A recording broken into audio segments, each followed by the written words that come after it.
which stands, one nation, under God, indivisible, with liberty and justice for all.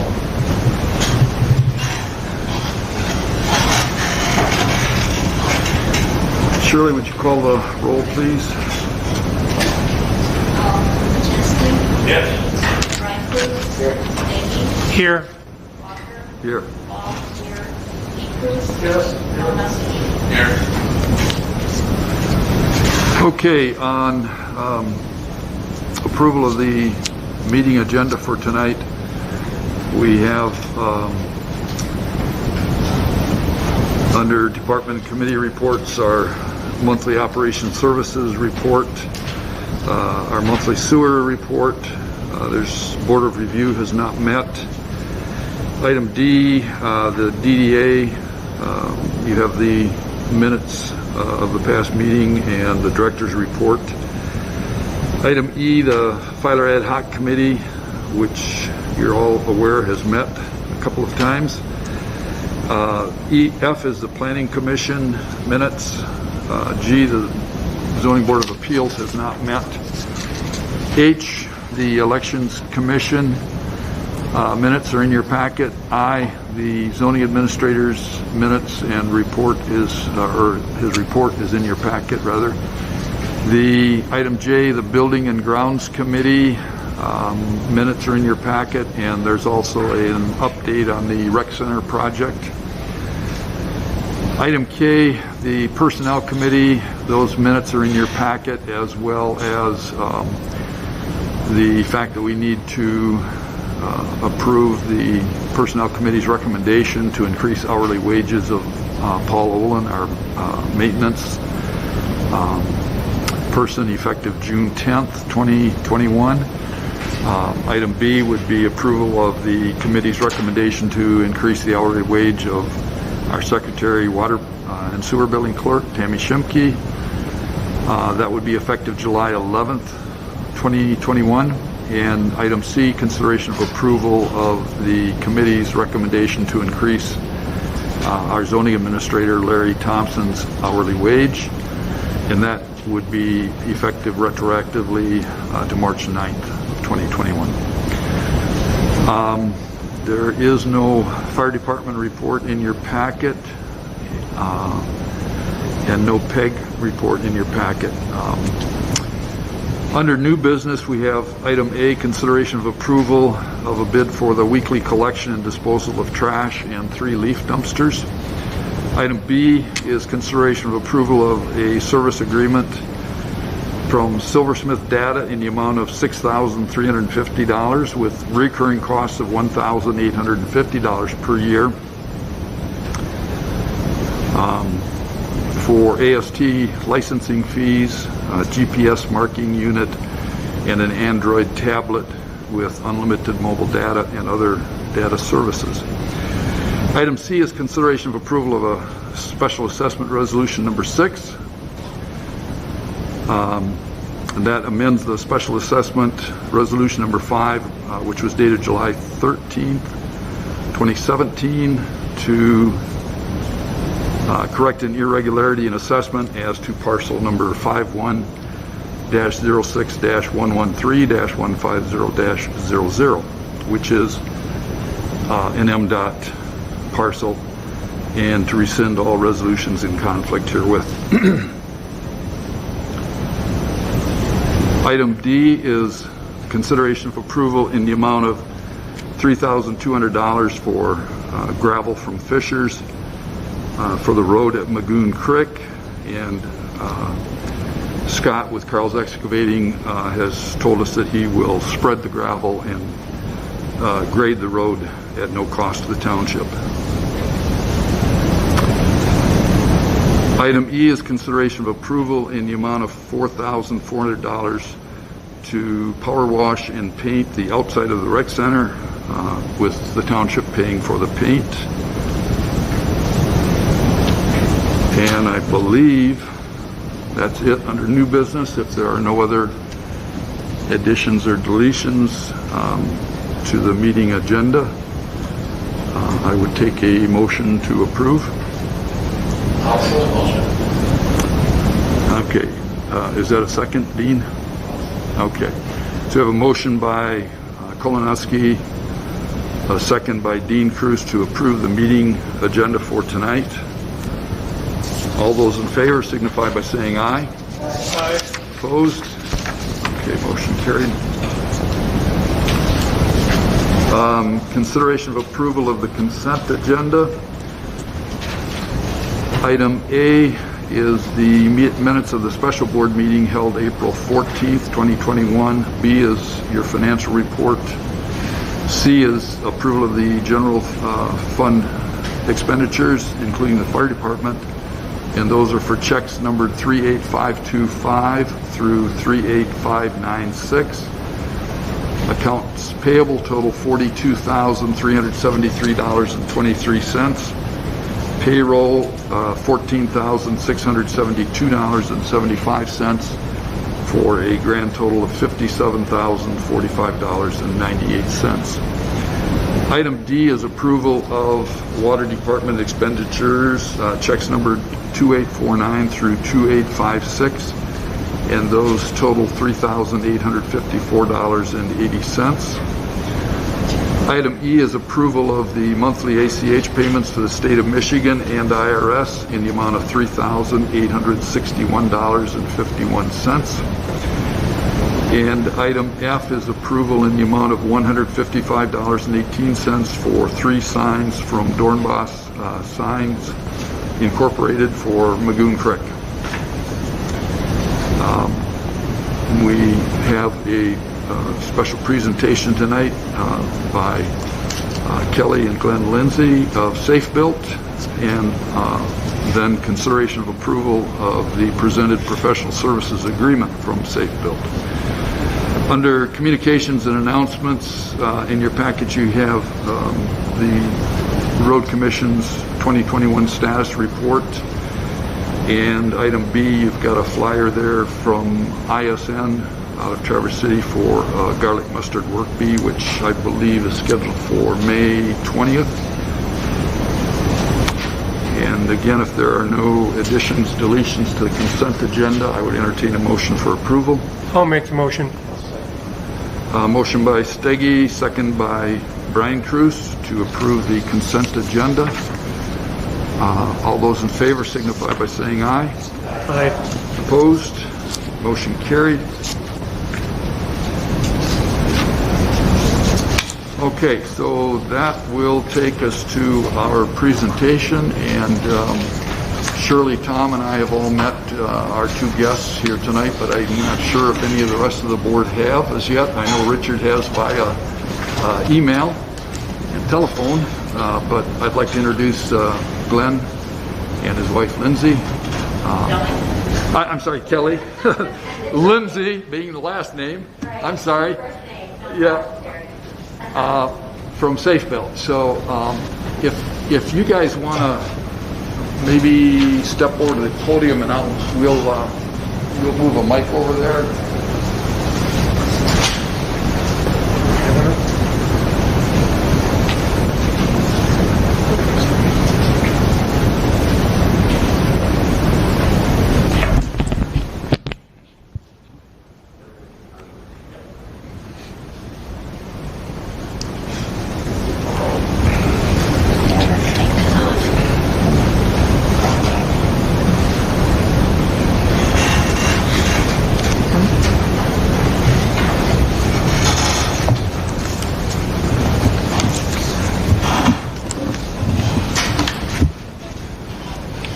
So thank you, first of all, for allowing us to come and speak to the Township Board. As he said, I'm Glenn Lindsay. This is my wife, Kelly Lindsay. We are both employees of Safe Built.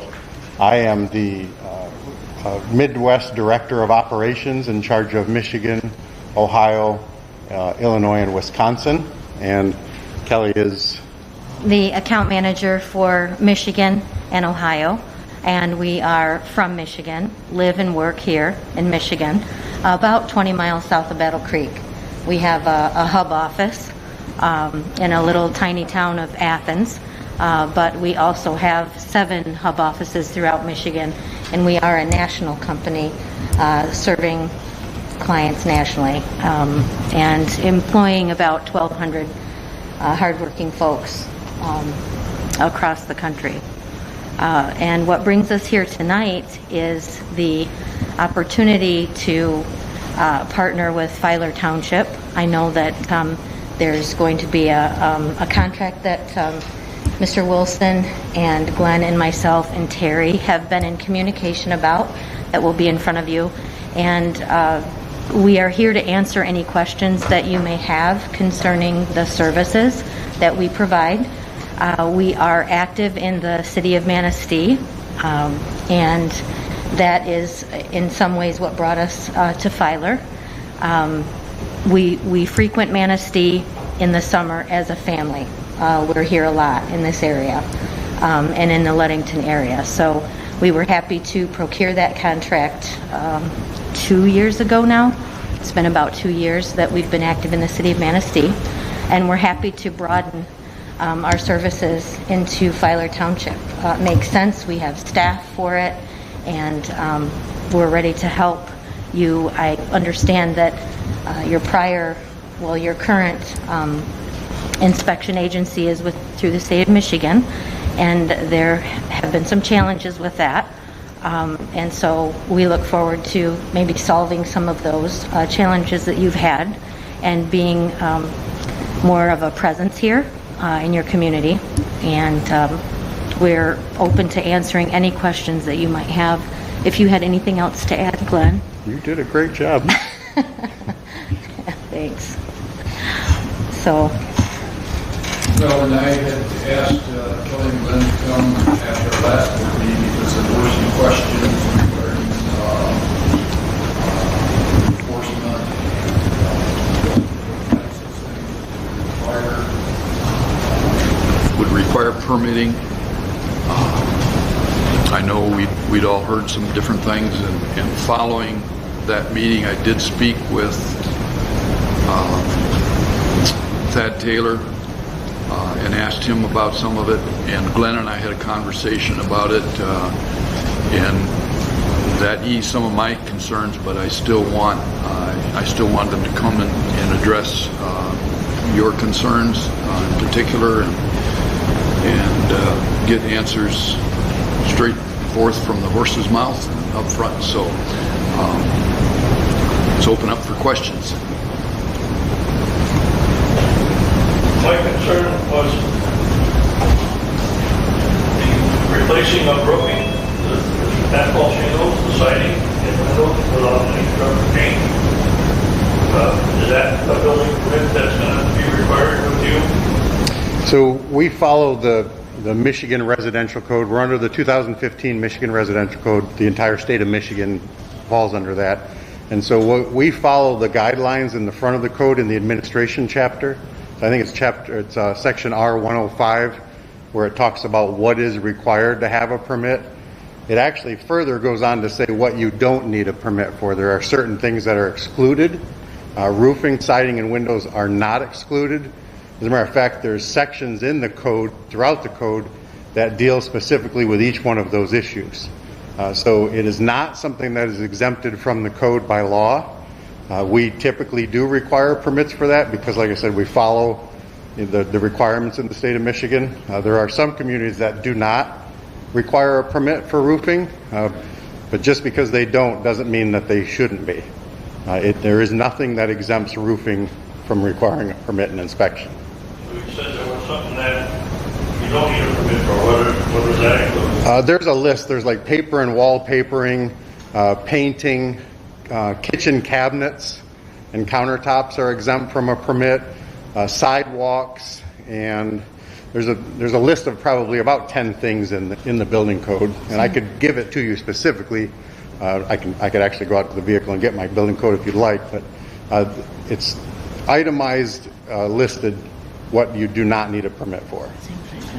So you're saying sidewalks, and then when these people go over the board review, they're being taxed on those sidewalks. How do you monitor that? So because it does not require a permit, we don't have anything to do with the taxation of those improvements. For example, a fence. A fence is also something that If it's below 7 feet tall, it does not require a building permit. It may require a local zoning permit, but the building code does not have a requirement in there if it's less than 7 feet. So if they put a fence on their property and it's considered an improvement, that would be up to your tax assessor to identify that, to find out if it is taxable. To be honest with you, I do not know. But if it doesn't require a building permit, it may still require a zoning permit through your local zoning ordinance. Have you had any instances where you issued a permit, and went back in installation or inspection to see the final, and come up with some kind of a problem that wasn't aware of before the permit was? I know of an instance in the city of Manistee right now that it's become a problem. So there are times that we get out to do a final inspection and something is not right. We have to cause some corrections to be made if it doesn't meet the code.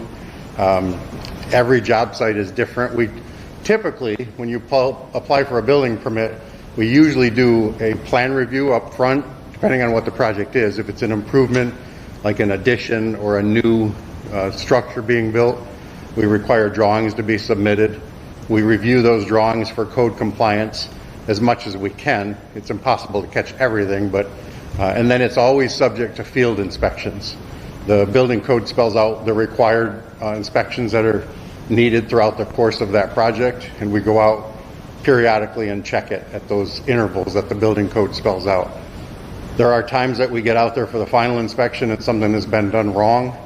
We try to work with the contractor, the homeowner, to come up with acceptable solutions or fixes or repairs.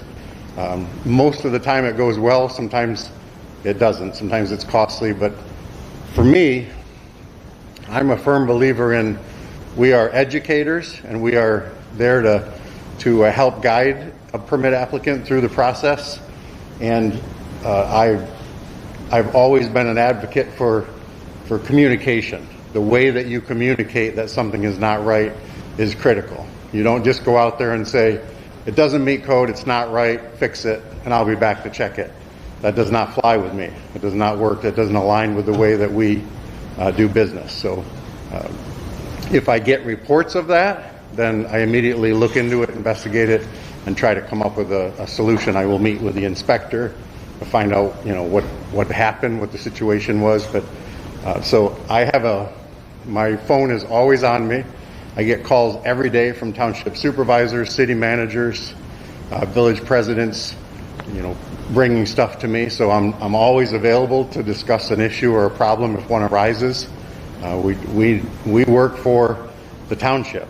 So if there's a problem, we just ask that somebody notify us so we can look into it.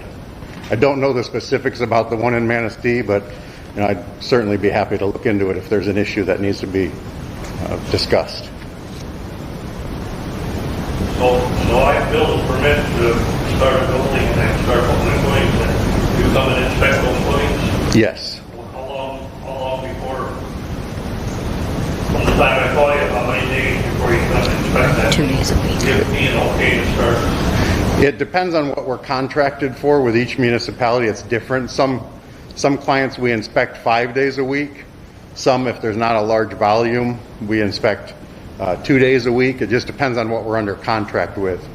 What we're proposing for the Township of Filer is we have our building inspector in Manistee almost 5 days a week. He's there almost every day. So building inspections could be done almost every day. The trade, Local guy? he lives in Benzie County, so he comes down from Benzie. So like I said, he's in Manistee pretty much Monday through Friday. The electrical, plumbing, and mechanical, they come in on, I think it's Tuesdays and Thursdays. Okay, I wish we had some contractors in here to help us out. They deal with that more than we do. Maybe you know the answer. Who was it? You guys or Manistee Planning Commission that wanted to decrease or increase the rental apartment inspections? from 3 years to 2 years. Whose idea was that? So that's the city of Manistee that was talking about doing that. You got no influence over that? We don't have any influence. I mean, we can... On the owners of these properties? We can guide them or tell them what we see in other areas, but we don't have any influence over what they ultimately decide to do. And, But you were going to do the inspections, right? We are contracted to do the rental inspections in the city of Manistee. And may I say too further that we walked into an existing program that was on a 3-year cycle, and now we're behind a year because of COVID. So we're working on with that community to solve. I think that board really had a desire to try and solve what we all went through in 2020 related to the lack of rental inspections being done. So we're not sure exactly how they're going to move forward with that, but we were part of the conversation because they included us in the conversation. So it wasn't our idea. okay, so it's a big burden on the owners, which came up at the meeting. Yeah. And I was just wondering if you guys would be behind No, we're, more yeah. increased revenue by more. No, We they, enforce whatever they put in place, and we're Right, happy if right, it's a 3-year and- cycle, we're happy to do it once every 3 years. Right. Well, I did, Thad Taylor, the city manager, did ask me my input. He said there was some opposition to go into 2-year, and he said, what are some options there? And I said, well, what I've heard of in other communities is if they have a 2-year program, you can incentivize the landlords if they have an inspection that passes with, just a few minor infractions. They're rewarded for that, and they get a 3-year certificate. They get an extra year. So there's different variables, and of course that has to be looked at and defined up front before you get into any kind of incentivized, time periods. But so that was the input that I gave Thad at the last time I spoke to him about that. There are ways that you can reward the keeping the property up, keeping it look nice, no violations. And we give the landlords a list of everything that we're looking for before we go out, so they can prep for that. So our goal is not to go back for re-inspections. I'd love it if everything just passed right on the initial inspection. That's ideal. Right, every re-inspection's normal. It can be, yes, depending on what the infractions are.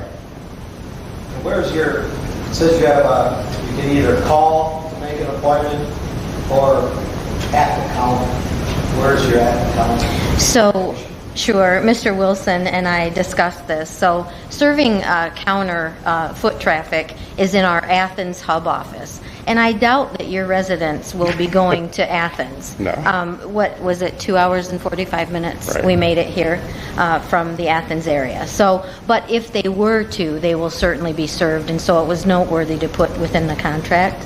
But we'll more than likely, with technology today and how easy it is to do things online, and there are still some fax machines and whatnot, but we're pretty much serving the city of Manistee with our BO in-house most days per week, and then we have a team of administrative professionals in our Athens office that help the contractors and the homeowners through the permitting and inspecting process.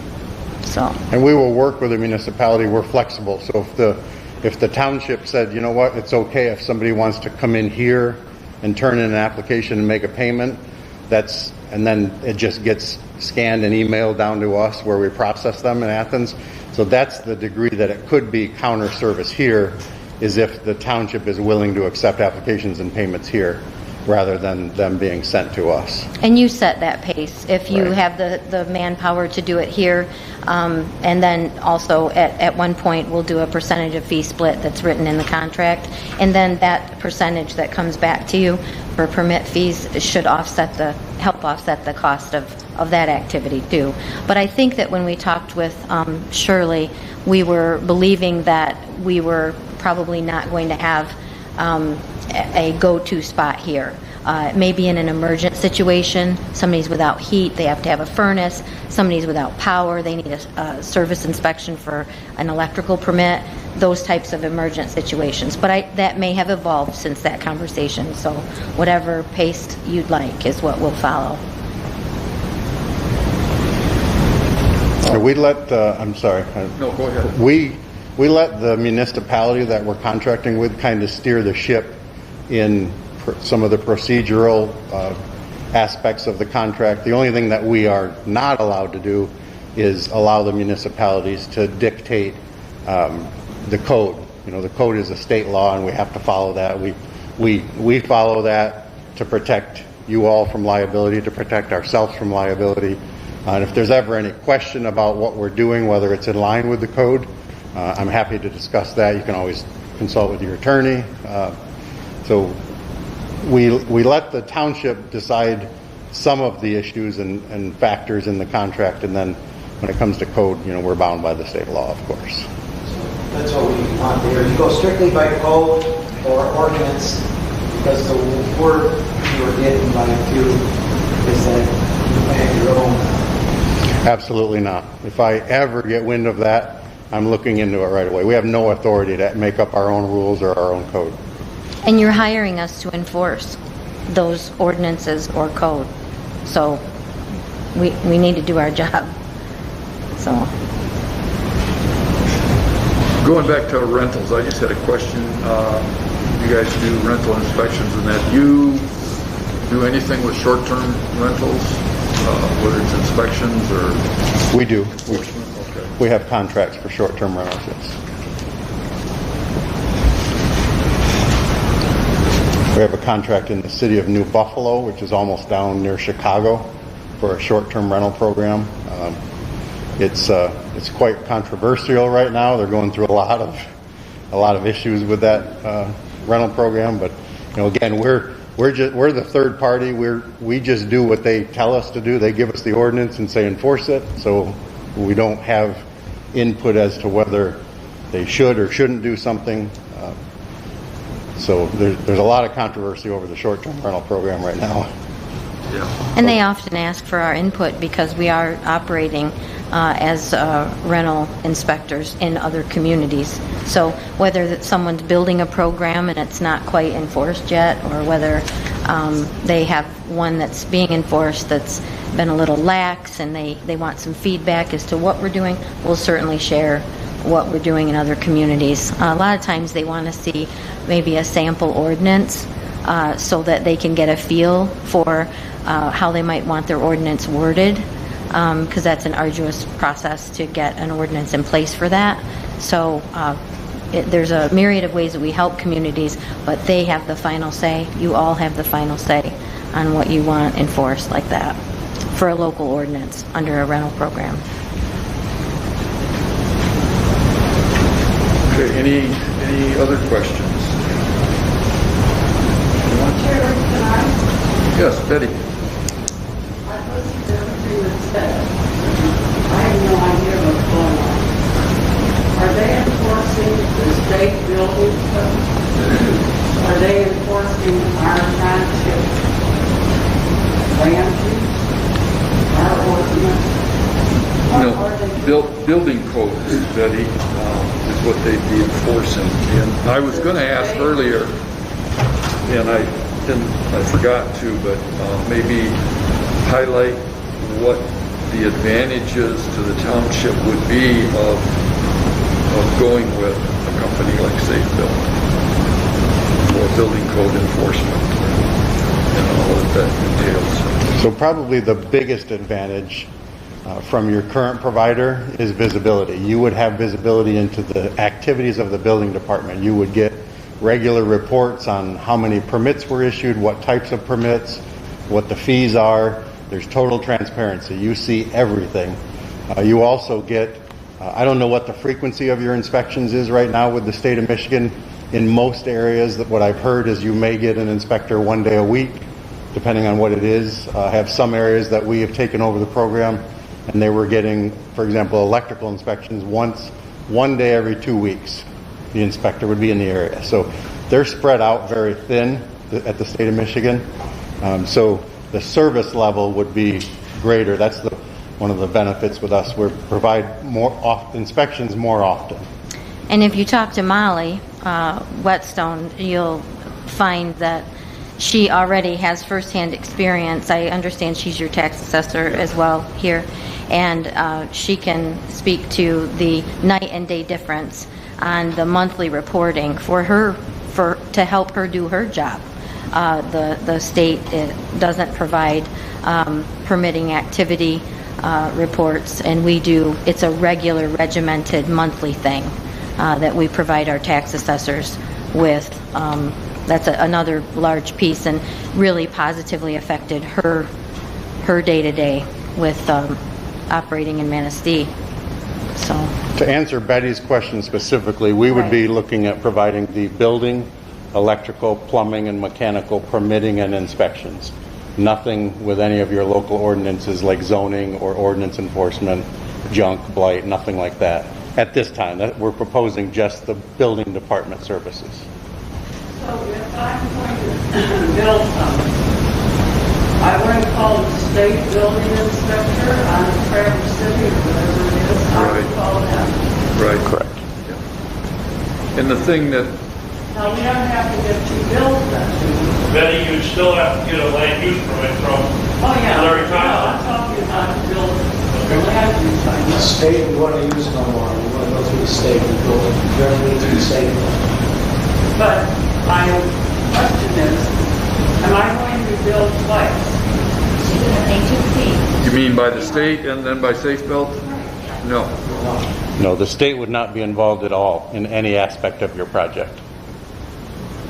Well, roofing was mentioned, needing a permit to put on a roof. How is that even legal? You have to have a roof. We just put a new roof on our house. I didn't get a permit. I called our local office and asked, do I need a permit to get a roof? And he said, no. Well, I now need a permit to put a roof on my house? The Michigan Residential Code has requirements in it for re-roofing a house. There are multiple code requirements that have to be followed. It does require a permit because an inspector has to go out and make sure that it was done properly. Betty, just to help you out, before it was probably a law, but they never enforced it, that when you put inside your house or replace your window without chasing the structure and put a roof on it. But if you tore your roofing off and you found plywood or wood damage, then you have to go get a permit to replace that. This is the way the state law has been for a lot of our lifetime.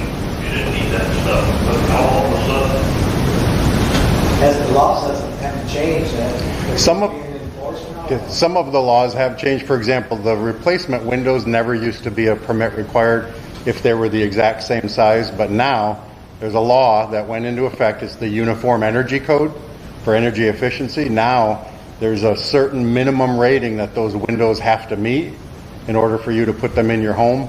So that, in that case, that was a law that changed that now sparks the permit being required so the inspector can verify the U factor rating on the windows. used to be if you just decreased or increased the opening size that involved some framing, then you would need a permit.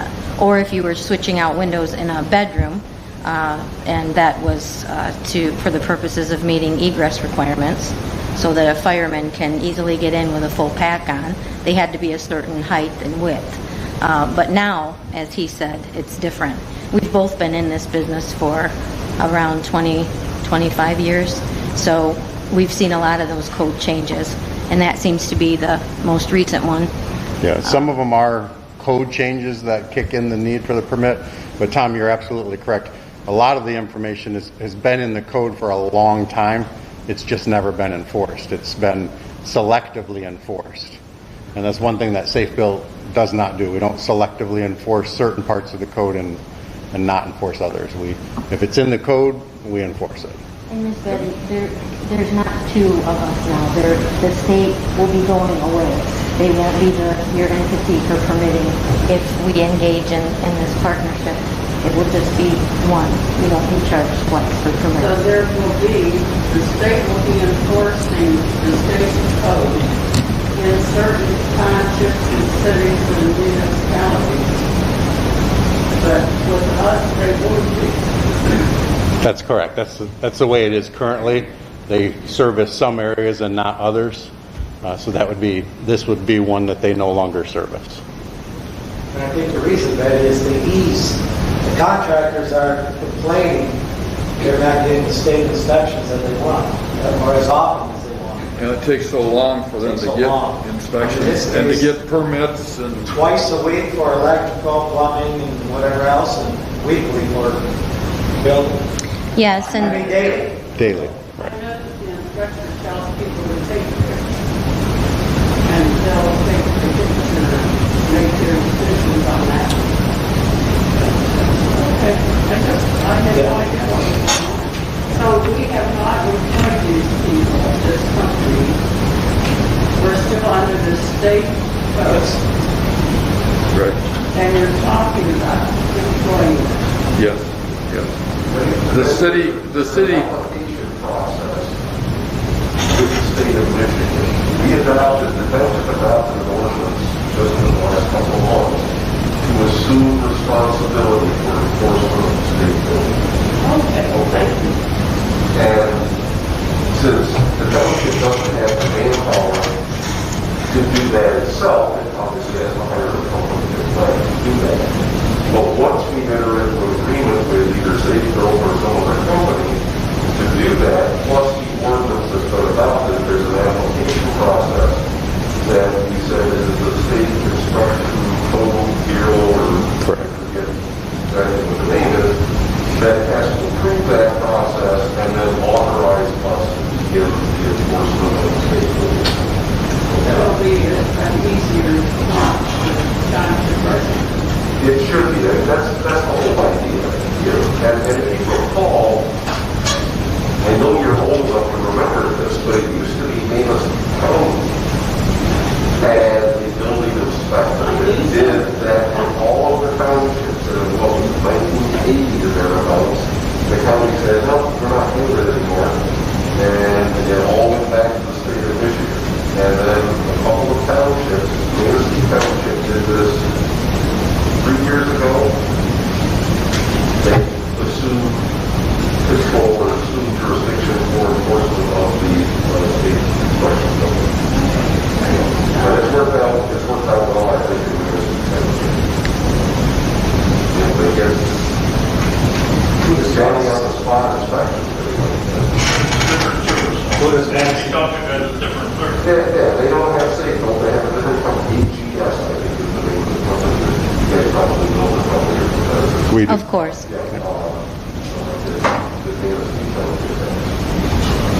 Basically the same, I mean, the same. Same concept. Yeah. That, plan that county does here after So what we're saying is that for different townships, they have different names for their business. Say, it's a different company entirely. oh, there is more than one company that's doing it. yes. Thank you very much. Any other questions or concerns to be addressed? Well, I know Richard and Glenn have spent a lot of time the past 2 or 3 weeks going back and forth on iron out this contract. So I guess at this point, if there's no other questions. One question.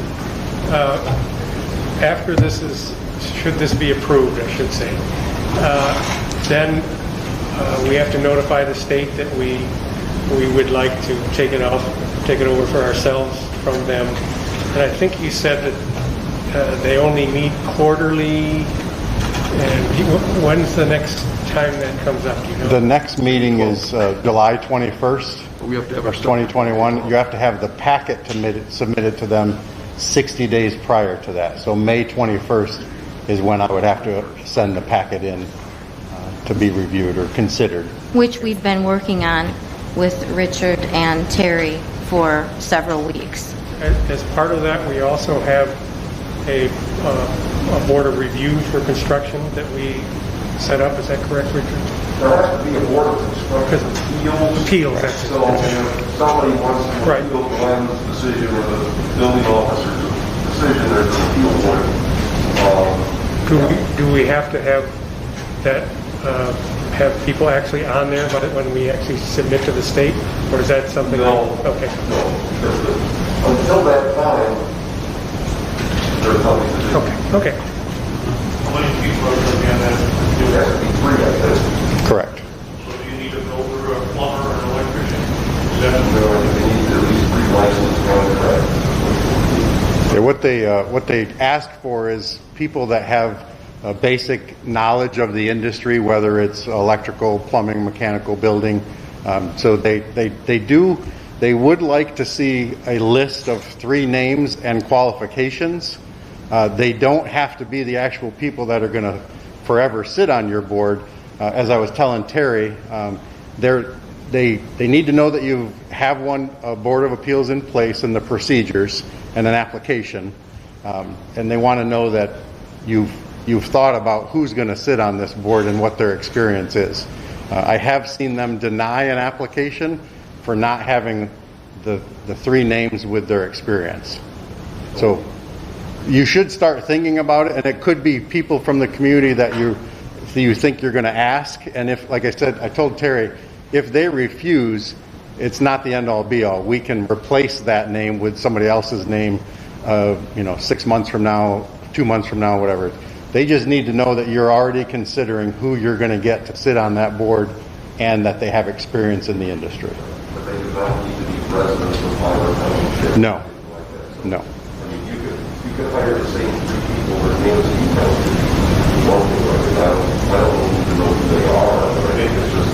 you said hire, how is that, by meaning, Well, yeah, you'll have to set up so much. what's the fee there, who pays that, not the board pays that? No. So if there's I'm sorry, Richard, so go ahead. If somebody wants to appeal a decision, you have an application, and then there's a fee associated with that application.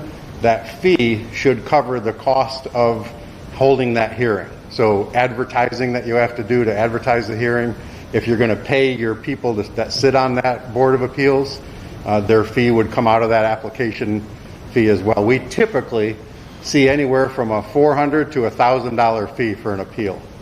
That's what we do with the Board of Appeals. We cover the 3 people that are on it, plus any other obligations or anything that would possibly. What kind of liability do you guys carry if they do screw up on something? We have a $10 million umbrella policy, and I think we have in our contract, I don't know, I can't remember if it's stated there or not, either $1 or $2 million regular liability plus the $10 million umbrella. We have company vehicles that we have insured. We have the people are insured. We have more insurance than we'll ever need, hopefully. But in today's society, you never can have enough. But it does list here. We have a minimum limit of $1 million bodily injury, $1 million for bodily injury by disease, bodily injury. Anyway, it's in the contract there what our minimum requirements are. $2 million for general aggregate. You will get, if we enter into an agreement, you'll get a copy of our certificate of insurance, which will list all of our policies. But we're heavily insured. We're a national company in 27 states, so they carry a very large insurance policy. You'll receive a certificate of insurance, and it will name Filer Township within that certificate.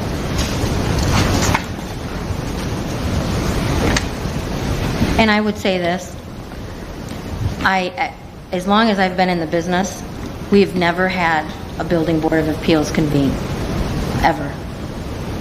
And I'm not saying,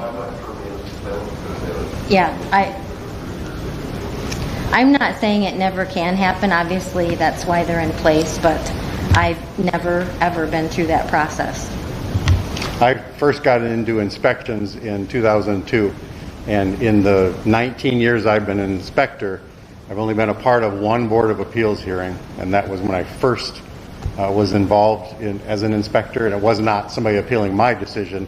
but I was a part of it. It was in a community that I worked in, one in 19 years. Most of the time, you can resolve the issues between the two parties.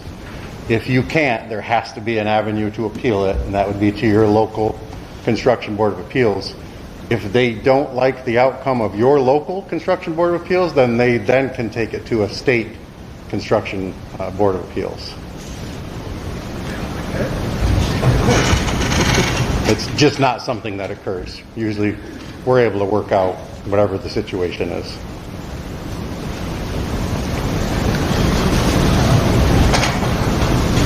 Okay, if there are no other questions, we could, with a motion, take action on this at this time. I will make the motion to enter into an agreement with Safe Built.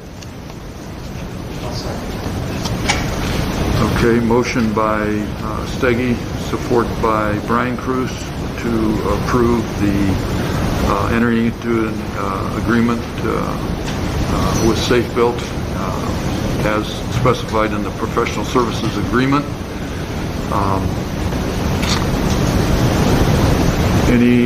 Any other discussion on that? Shirley, you want to do a roll call, please? Walker? Yes. Wall? Yes. Palmowski? Yes. Cruz? Krasinski?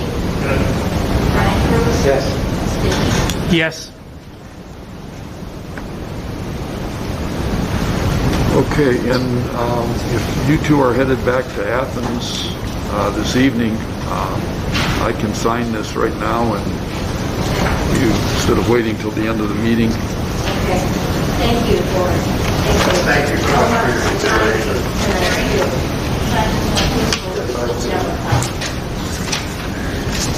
Yeah, and then I'll I have, also have the application that we need to submit to the state. I talked about needing an original signature. yeah. Right. Fill this bottom part out.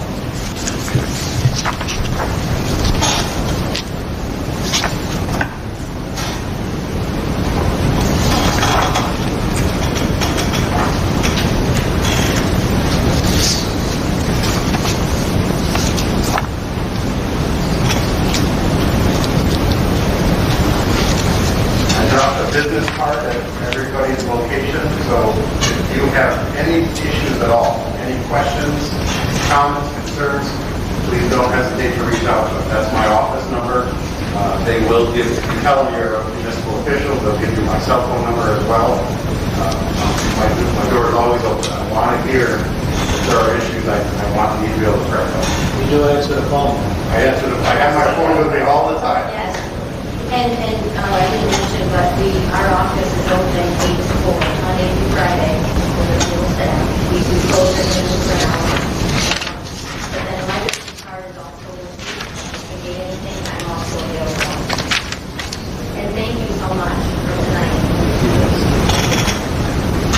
And I will attest that I have called Kelly a number of different times, and I don't think I've ever had to leave a message and get a call. Well, maybe once, but I always got a call back too, so. Where's the one you passed over to? I don't have it here. Okay, that must be this one then.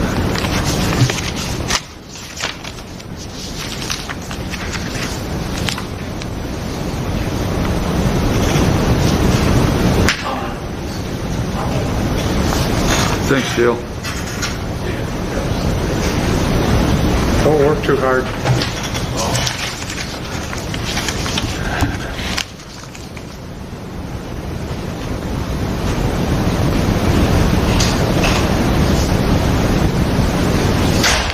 Okay. And then Glenn, for our copy, can I get your signature on this? Either, it doesn't matter, either one of them's fine.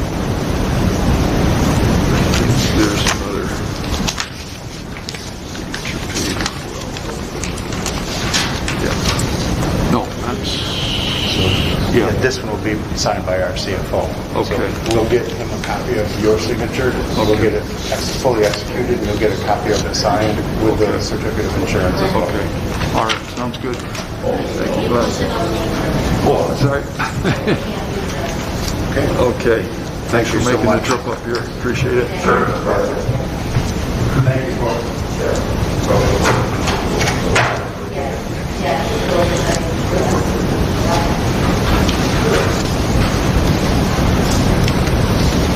Okay. Oh, somebody moved the laptop back around. Good. Yeah, he did. Okay. Moving on then, communications and announcements. Again, you have the Mark Solden's report from the Road Commission in your packet for 2021 projects, and also the flyer on the work bee that's coming up. Out at Lagoon Creek, the garlic mustard work bee. If anyone is thinking of attending that, let me know, because we need to pre-register for that due to COVID. In my discussion with the folks up there at ISN, I said we might be able to get some members from the Building and Grounds Committee to show up, and they said, don't worry about it, we'll have our crew. If somebody wants to, that's fine, but they need notification then because of COVID and some paperwork and whatnot. So, Are we going to close the park while they do it? pardon me? Are we going to close the park while they do it? No.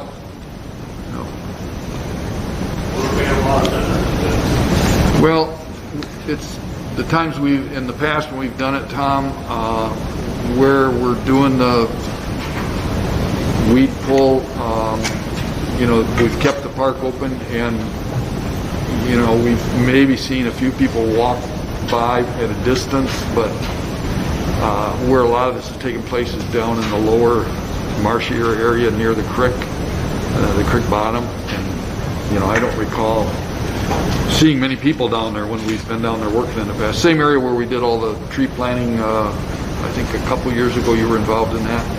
I wasn't down there, I was making the... Oh, that's right, you were up above, yeah, we were down. 10 in the morning till noon, so I can't. Yeah, it's a 2-hour thing, 10 to noon, so. Okay, public comment. Any public comment this evening?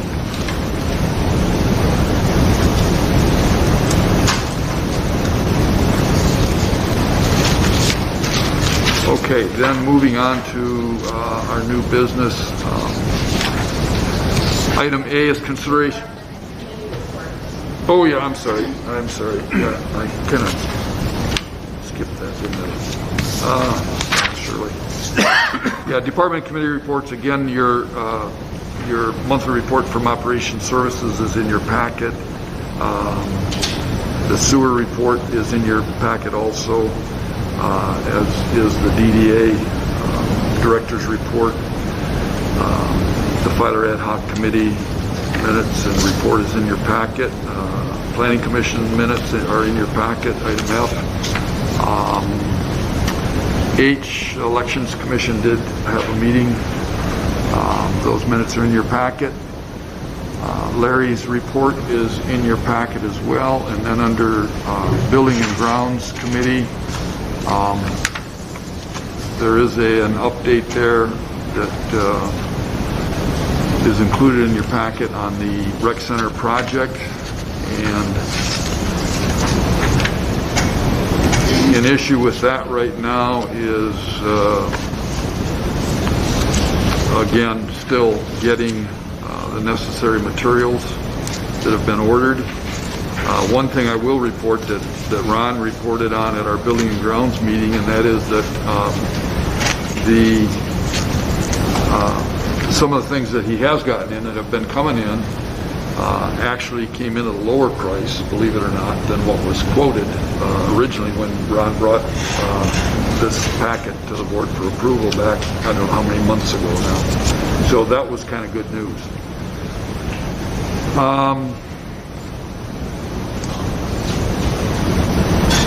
Item K, we do have action to take there under the Personnel Committee. Personnel Committee met to review our 3 employees. And the first one, item A, would be consideration of approval of the committee's recommendation to increase the hourly wage of Paul Olin, our maintenance person. That would be effective June 10th, 2021. And that evaluation and wage increases in your packet.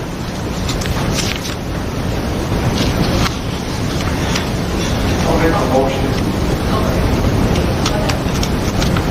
Make a motion that Paul I'll second. Okay, motion by Cruz, Dean Cruz, support by Brian Cruz, to approve the hourly increase in wages for Paul Olin, our maintenance person, effective June 10th, 2021. Says here, Township Board effective date was August 1. His pay increase started August 1, 2020. So the year will be August 1, 2021. The board minutes here last year, Township Board effective date, by that they meant that's when the rates started. This is service dates.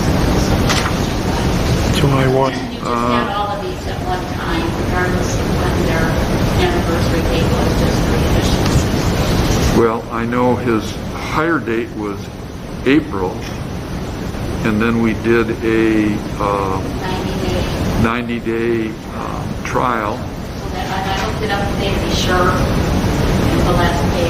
Yeah, so that would have been July then, with a pay increase. Okay, so let's see, All will be effective July 1. and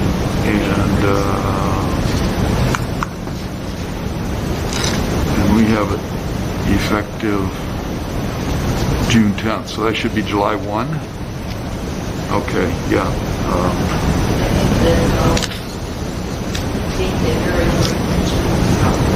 Either a higher date or maybe. Well, I was looking at the rating period, June 10th of 21 to June 10th of 22. Maybe that's where I got that. So is your motion amended then, Dean, to be effective July 1? Is it, Shirley? Yeah, okay. And you said you seconded that. Okay. All right. So we have a motion then on the table to approve Paul's hourly increase effective July 1 of 2021. Any other discussion on that? Okay. I don't think we need to. All those in favor of the motion signify by saying aye. Aye. Opposed? Motion carried. Item B is consideration of approval of the Personnel Committee's recommendation to increase the hourly wage of Tammy Shimke, Secretary/Water and Sewer Billing Clerk, effective July 11th of 2021. And her started August 1. So let's change that to be effective August 1 of 2021. I will second that motion.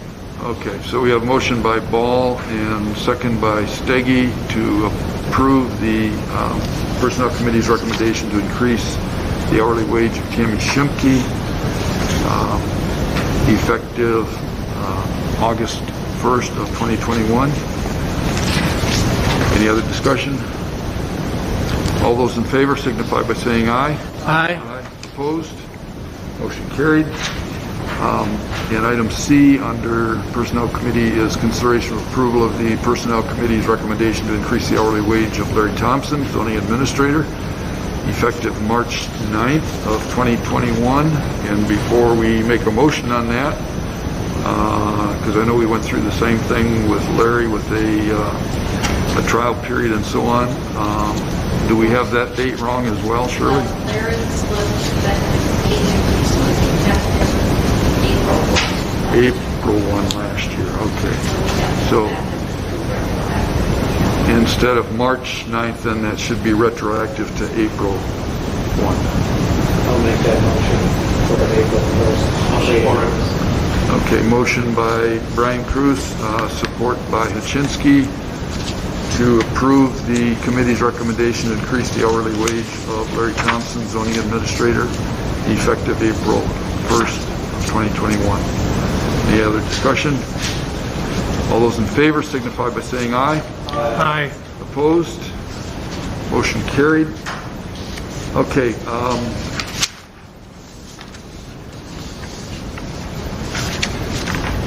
going into new business then. Item A is consideration of approval of a bid for weekly collection and disposal of trash and 3 leaf dumpsters. And in your packet you have the proposal from Republic, followed by a proposal from American Waste, and then a breakdown of or summary of the Republic bid and the American bid for comparison purposes.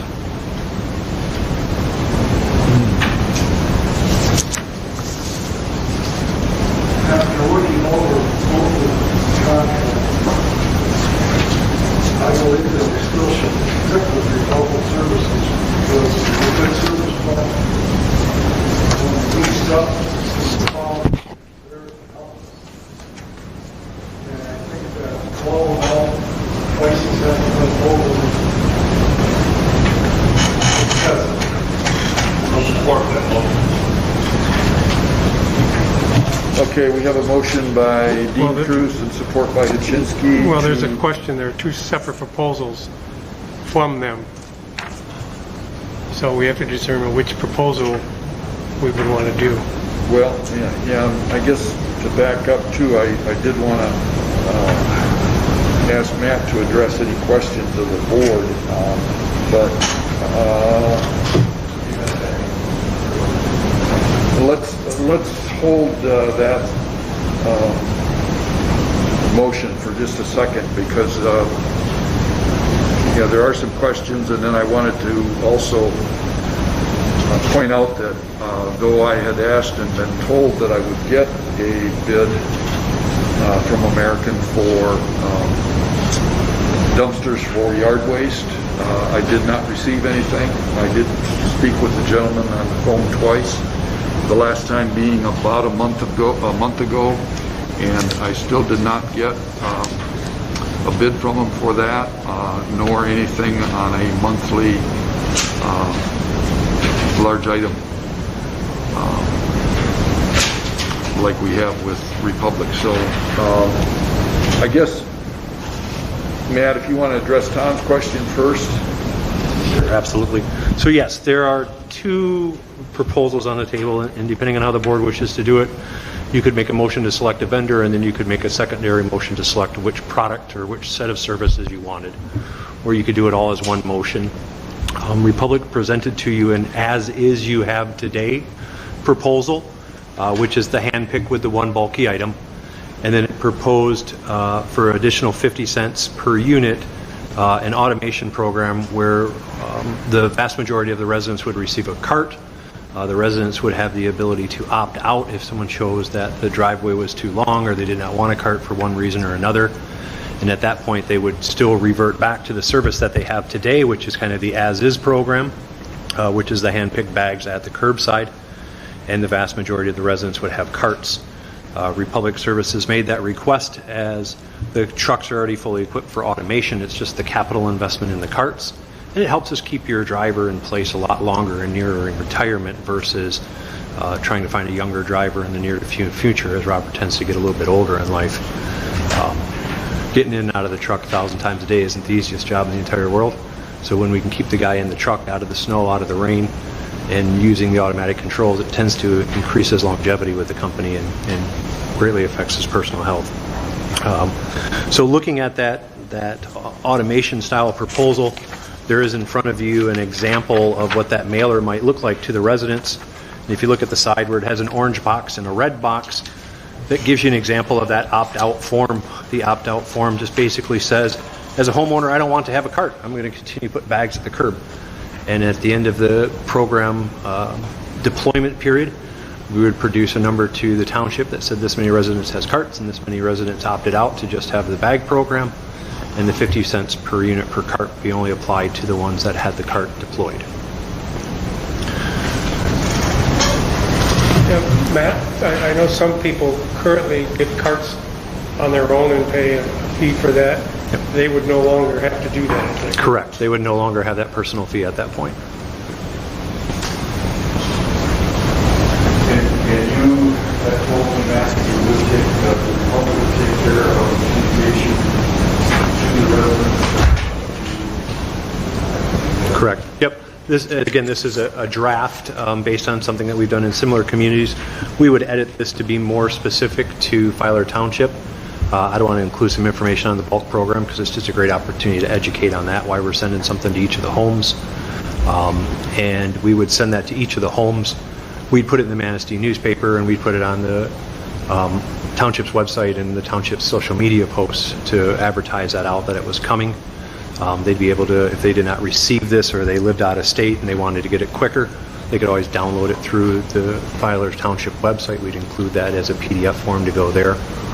So we would quarterback all of that communication and assume that cost.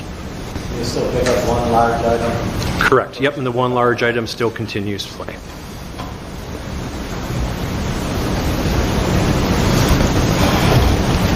So the ask Republic has tonight is for the motion to go towards the automation, if the council so decides to do that, the board so decides to do that, versus doing the standalone as handpick it is. But either program we're happy to continue to service and provide for the township.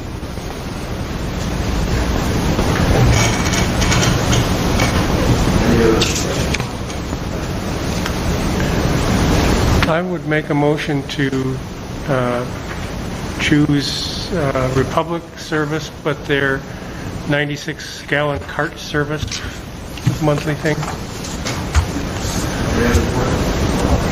Well, it's optional for the people if they'll fill the form out.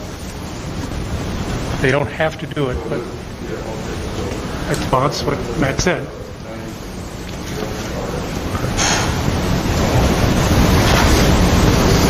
Option on.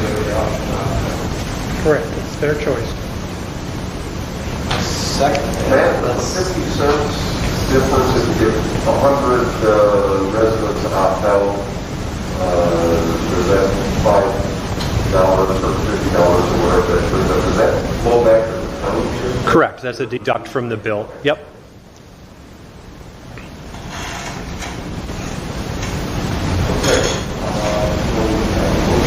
I really kill mine. Right. What happened to my motion? Yeah, he had a motion. But it was never seconded.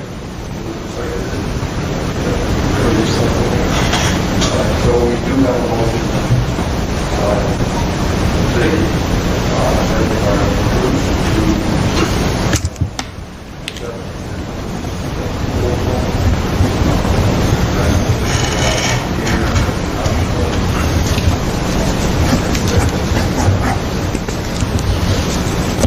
I think that includes the stuff out there. The leaf are a separate charge, but yeah, there's a proposal for that as well. So you could just piggyback that all into one. It's a separate proposal. Is it? Okay, I didn't realize. Yep. Part of our contract, very long. It's not listed in the contract documents itself. It's a standalone kind of agreement, so you don't have to. I'll make a motion for the dumpster. Well, let's do that. Are you going to add it to yours? Wait, I'm getting mixed up. Yeah. It's all at the same time period, so you could just say for the carts and the dumpsters. Okay. For the carts and the dumpsters. second, We got both things. No, we can vote on the original motion and then we can do a second motion. Well, he just said to approve and also said The yard waste dumpsters. I second. Okay. Charlie, why don't you read the motion that you have? to approve the presented contract extension for collection and disposal of trash for the period of July 1, 2021, ending June 30, 2024, for that amount of money, and also for leaving trash dumpsters for the same period of time, 7/1/20, 6/30/24. actually the 7/1/2020. Okay. I apologize for that error. 2021. Yes, ma'am. And then ending,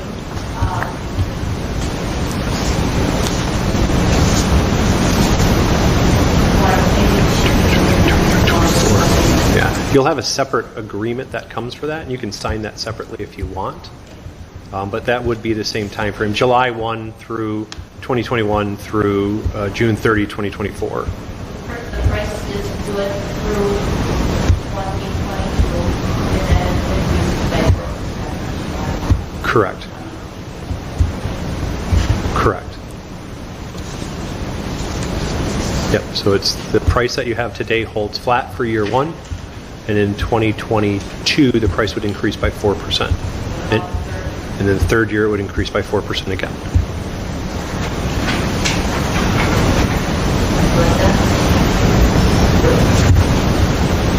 Anything else? Discussion or question? In your motion, surely, though, you need to indicate that Tom specified the automation proposal versus the hand pick proposal.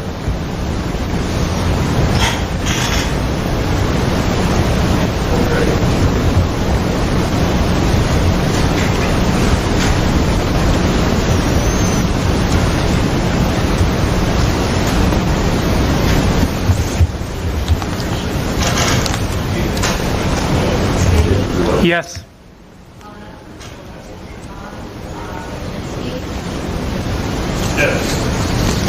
Yes. Reinhardt? Yes. Walter? Beaver? Yes.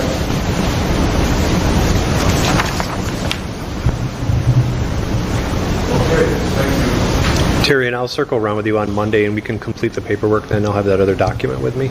Is that fair with you? And if you're not here, I can leave the paperwork for you, and we can get it. So I'll just get you clean paperwork, okay? Thank you very much. We have a couple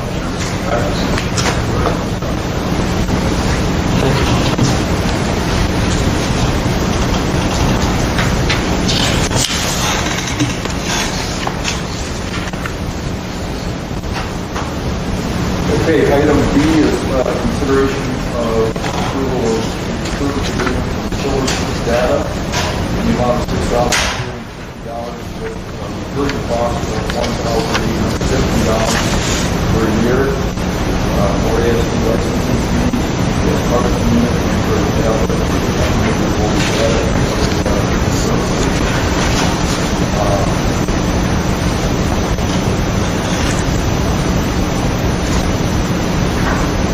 What's this for? That's what I was going to say. Terry? Yes. This is a really unclear contract, because it doesn't say what it is you're getting. Okay, well, and I was gonna say, contingent upon our attorney's review of this contract, what this is, an explanation is,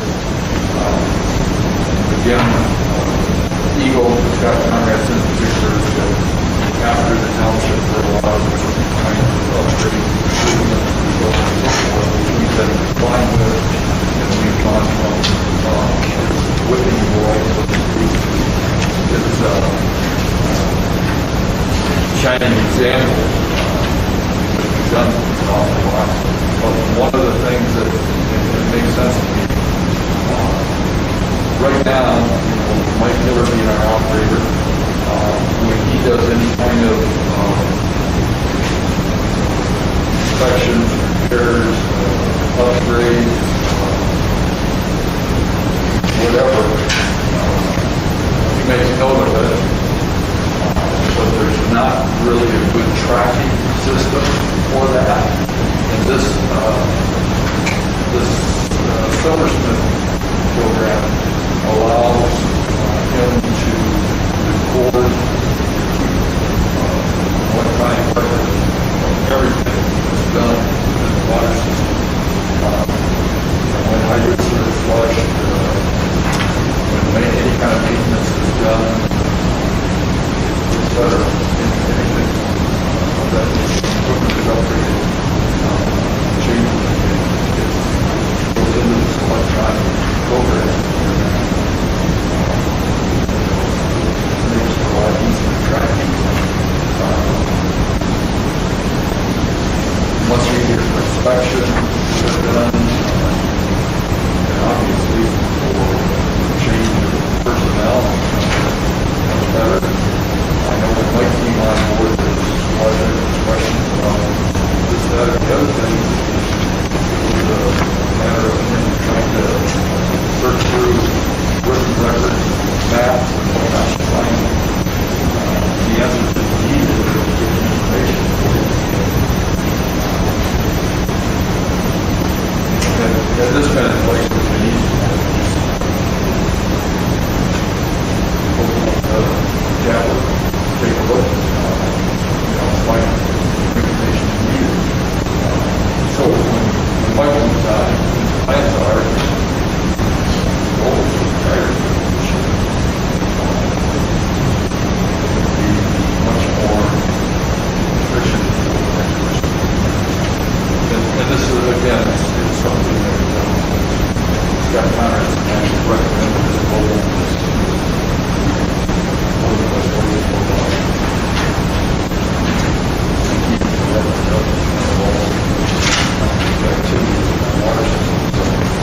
I'm assuming then that electronic data could be conveyed to Mr. Conradson. If he had questions about something, we could just automatically send something. And as far as paying for this, I think we're going to do this. Again, like I said, I'd like to be contingent upon review for Richard. Make sure that it has everything we need. Also, that can be partially paid for under maintenance on the operation services.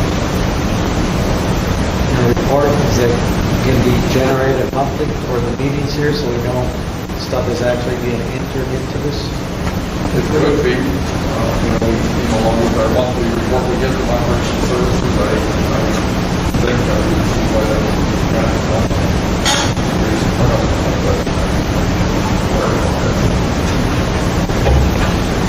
Terry, is there some reason why this program has to run on some special tablet device?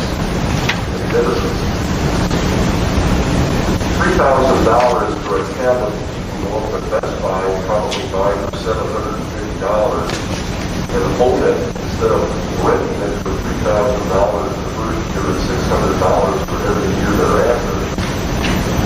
Yeah, I don't know. I don't know the answer to that, and follow that question is, why wouldn't it operate on Mike's laptop? Yeah, exactly. Yeah, I mean, Well, it's probably proprietary. well, it's proprietary software, but But I mean, we have that here where it runs on our computers, proprietary software. all software is proprietary. You just can't get it back, get it else. Well, yeah, we're not looking at track the software, but I mean, we're talking about a tablet device. Well, They don't think we have one. but I mean, you can buy a GPS for $50, and you can buy a tablet for $750, and it's yours forever. And it comes with a warranty and everything else. No, wait another minute here. This is the water department. Right. Why would they care about the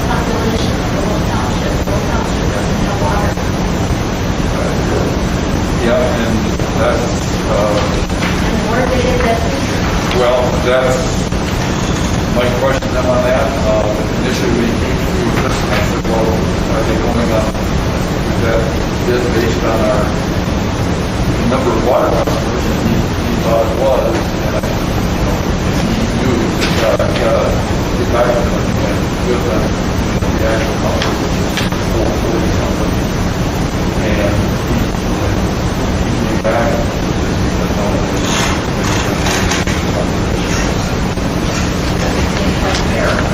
so, yeah, so, there's a number of questions that need to be answered, I guess. So where this place is, okay, paper, okay, that's it.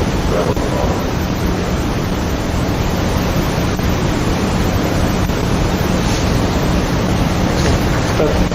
Nothing we need to do today, is it? No, this is nothing. Well, maybe we should have Richard Today, investigate.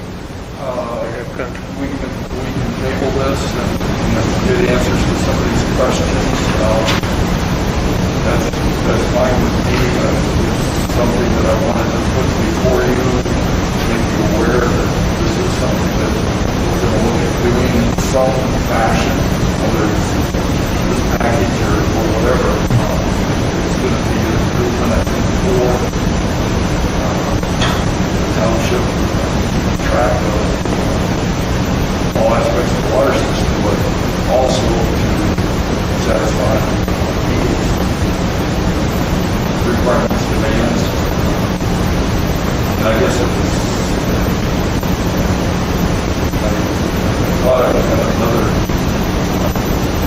proposal for you tonight, but I film, but I'll let you know in the future. Tonight, it may not require another proposal. Another thing, the Eagle is recommending, requiring, is vulnerability assessment. And that is a service that's provided free of charge by the state police. And I did get a name from Scott Conrad, state police officer's name is contacted him to learn about this service and get it set up. The conformity happy to put my name on the list. Him and his wife were expecting their first child in 4 weeks. Well, this was about 3 weeks ago. Anytime now, he was thinking maternity leave, 12-week maternity leave, so the state police looking to hire somebody to replace him. This might not happen. Should be able to get done by August or September. I followed up with an email to him that is on their list for this vulnerability assessment. And from what I understand, they do a complete inspection of all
C, consideration of approval of special assessment resolution number 6. Resolution of the Charter Township Water Board of Trustees pursuant to section 13 of 1954 Public Act 188 as amended, amending the special assessment resolution number 5 dated July 13, 2017 to correct an irregularity in assessment as to parcel number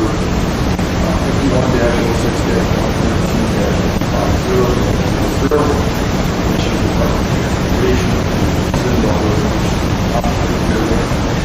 and that has to do with parcel that speaking, Richard, the clear line of sight triangle. No, it's not. I looked it up. It's the small parcel right across the street from Tangle Fair. According to the equalization. Going west. I'm sorry. Going west. Yeah, this is it. I thought this was the one on No, we didn't assess those. Okay. Well, at any rate, there's been Right, a lot they own a of... parcel which is right next to the Morton property, and I think, I don't know whether it's part of the, they consider it part of the US 31 right of way or what, but there's a parcel, it's not very big, but it's 130 feet of frontage, the highway there. And, Sangham's next to the Catholic Center. right, it's like right next to saying that before you get to Morton. The 4 days, 4 morning, 4 days. Before Morton, before they do like, yeah, it's north of Morton from Morton to Morton.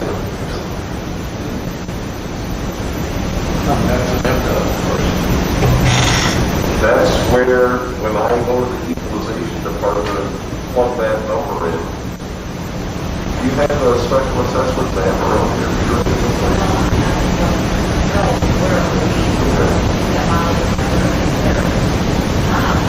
No.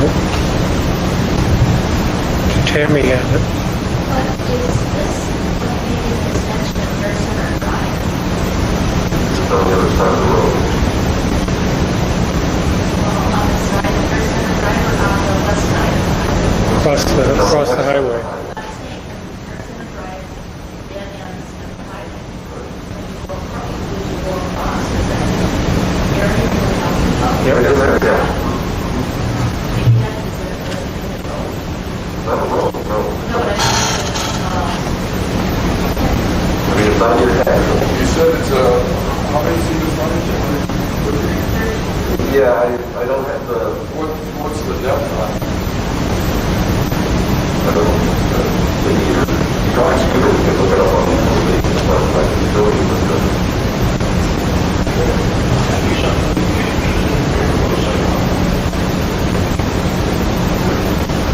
on that side of the road, you did.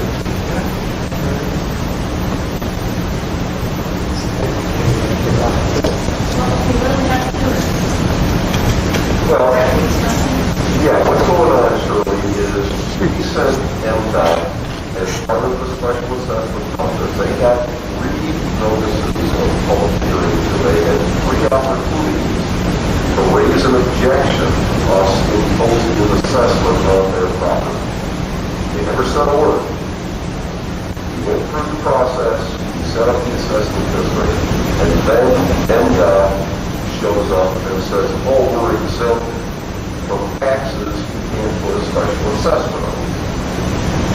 The statute says that the governing body, if I get this wrong, Alan, but the governing body of an exempt corporation, or a corporation that is exempt from taxes, can agree to pay a special assessment.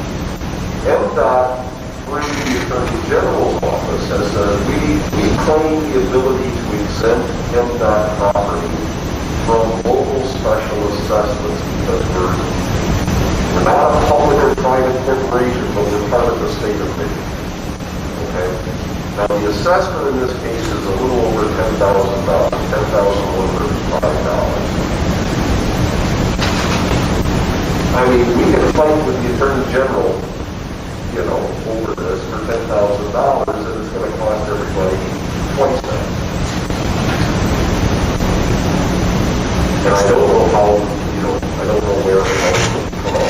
but it's the principle. Yeah.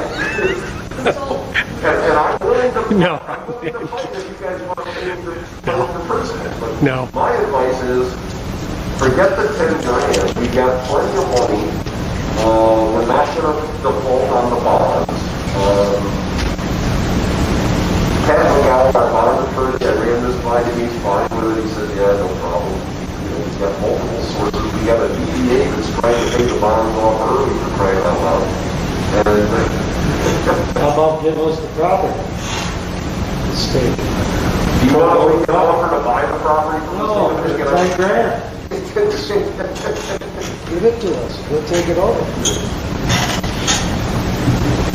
So anyway, my recommendation is let's not get into legal battle in the general office over $10,000.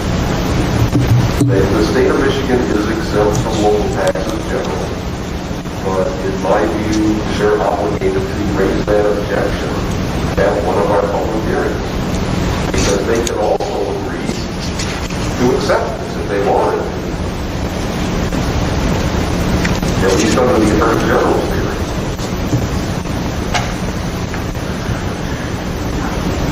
Not part of the hearing, somebody else will go on and say that, okay, I asked for their notice. Well, they're not claiming this on the fact because they missed the 3 notices. They're claiming this because they're tax exempt. And I don't dispute the fact that the state of Michigan is tax exempt. I just think that when they get the notices, they have to claim that exemption at one of our hearings, or they waived it. You know, same thing with the city of Manistee. They're waiving it. You know, they've got a gigantic assessment on that 40-acre parcel down there.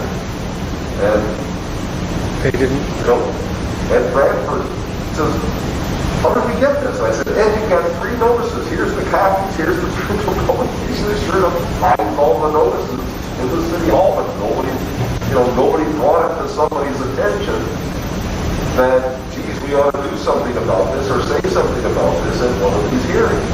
And so, you know. Talk about the city, talk about the golf cart. Yeah, they don't. Now you know more from the center of it. That was a treaty with the city. What a hole for the place for their, They're digging for sewage. for the, They storage. split, so I saw it was Larry Thompson had, see, this is the 60, one was put right in the center, left the city of Oregon. Larry actually be short of here, and all that. So now this is all by one, so whatever they took there is one, not the city. I mean, it's another project. Right. But that's fine though, because That they're, doesn't eliminate the assessment, but then they're also paying taxes. like, mortgages don't pay taxes on that. Yeah, they have to.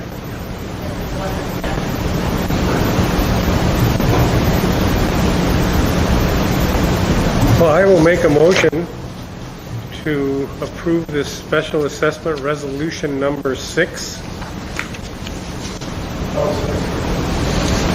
Okay, motion by Craig, over to approve special session resolution number 6.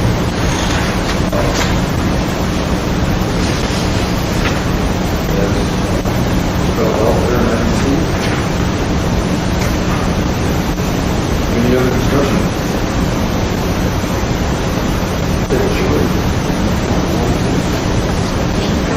Yes. Yes.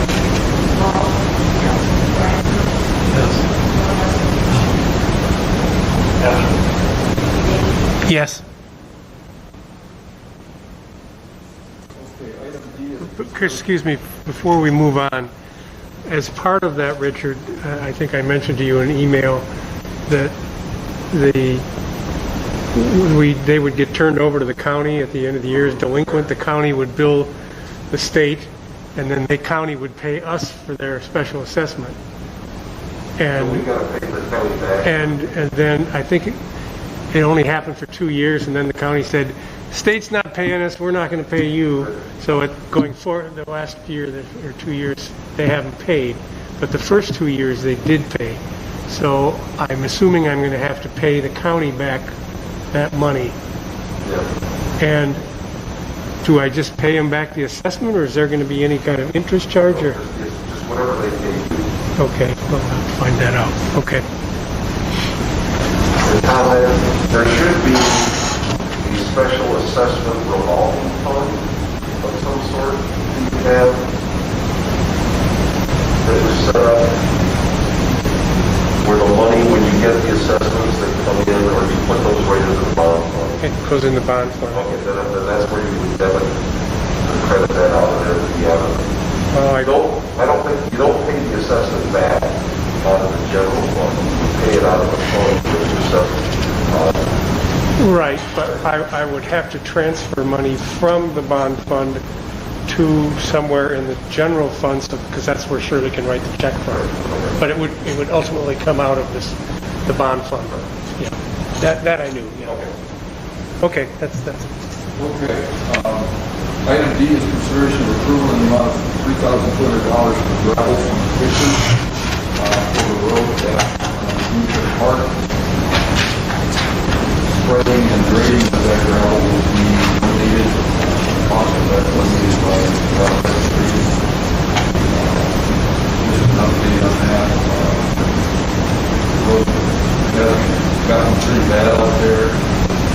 Scott, before I checked competition room, said that the race is actually getting so thin for that. Recommended that we would gravel, build that back up. And then, interestingly enough, we had emails earlier yesterday.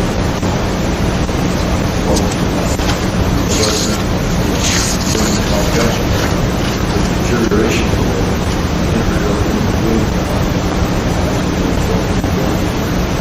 so anyway, Scott checked with Fishers on the cost of gravel. His estimate was that we take probably 3 loads.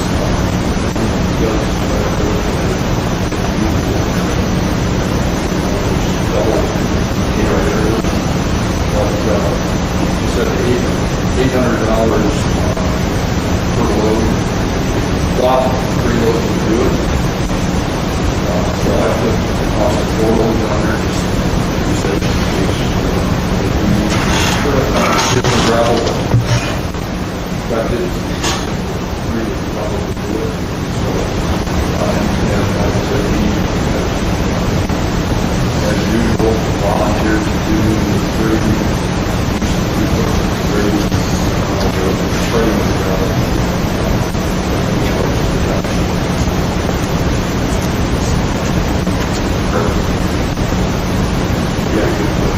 I'll make a motion that we accept that bid for the bill. Motion by Brian Cruz, second by Dean Cruz, to approve $1,300 to Fishers for road improvement at June 30th. Any other discussion? Paul? Yes. Walker? Yes. Yes. Yes. Sticky? Yes.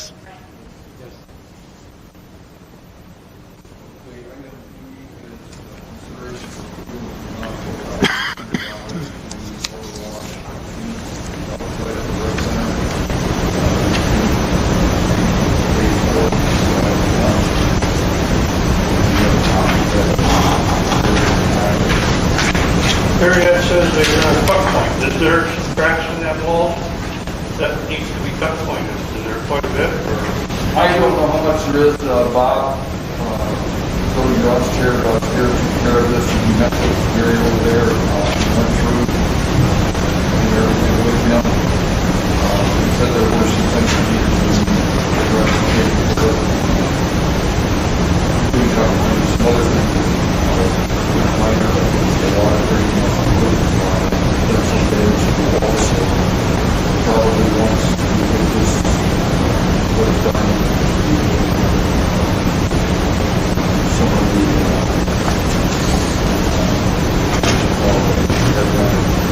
should be also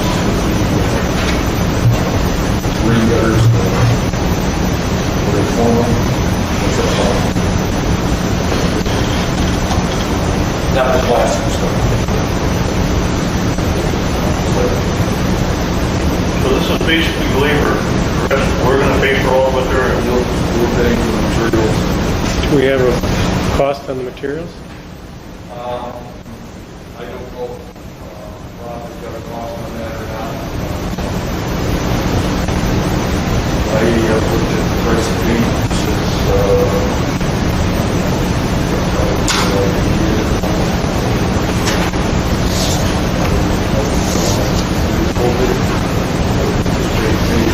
well, I think if I would buy it, I think it's $40-something.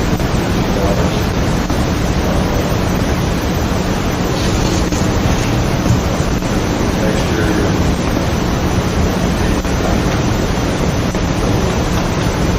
I don't know how big it is.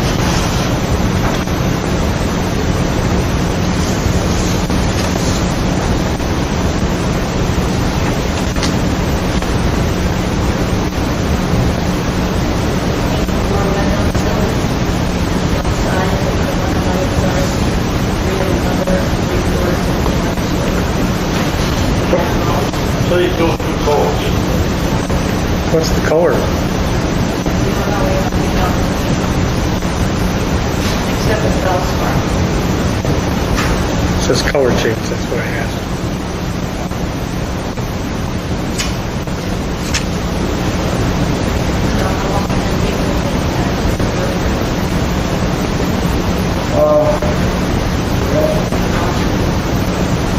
What was it for the fire hall? Yeah, let's get to the fire hall. I don't remember what that cost was. If you remember, the fire hall. Get back and look that up.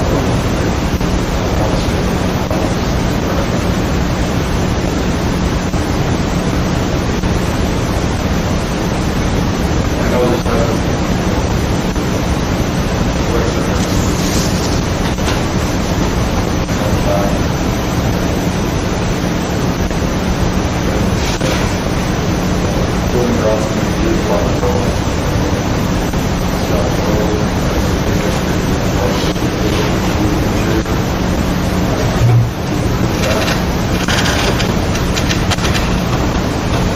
Gary does good work, we did that. Fire department, we did that.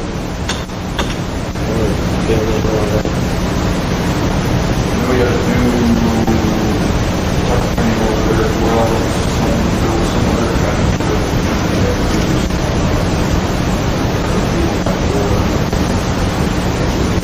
Fix the chicken.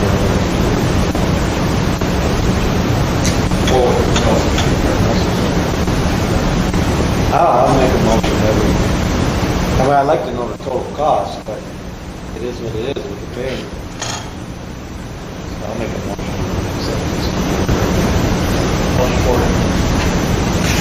motion by Brian, support by Sean.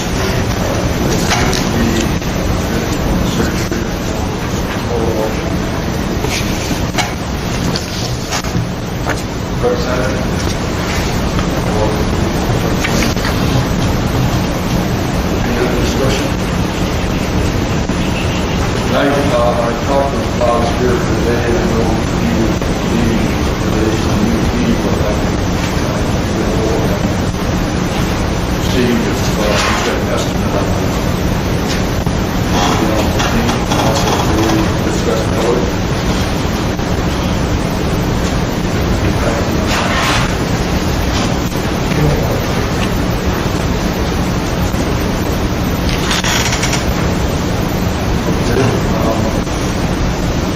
Any other discussion?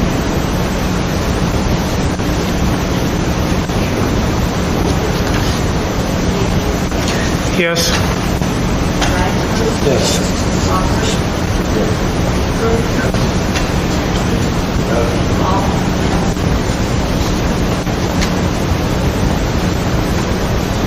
Okay, public comment. It's supposed to be back in the meeting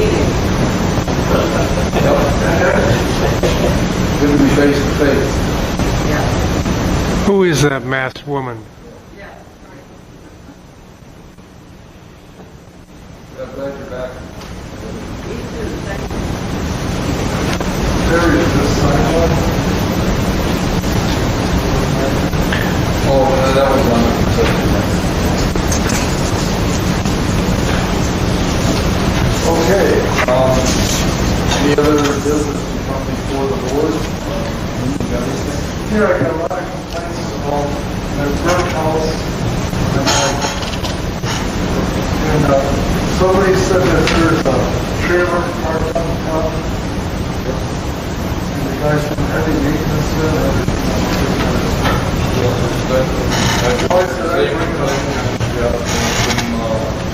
Auto repair work or whatever he had done there, I've heard it. Yeah, and Larry has sent a letter.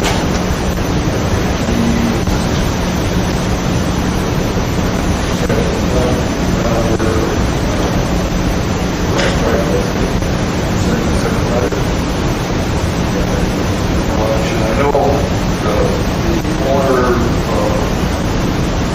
bring the problem insurance company up to settlement or whatever, but Larry did talk with the insurance company and talk with the owner and still the owner send a letter.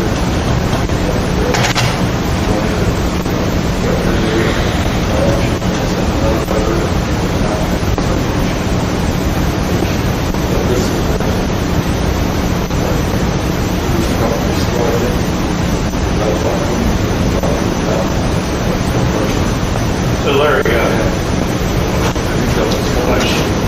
they're dismantling the Jeep in the driveway and wrenching in the front yard. I don't think anybody was living in the trailer being but they could be. It doesn't look like they are, but they could be. As somebody said, they're living in that. Well, the big issue is the structure, and safety of the animals. It can catch on fire. So it is, there is definitely work.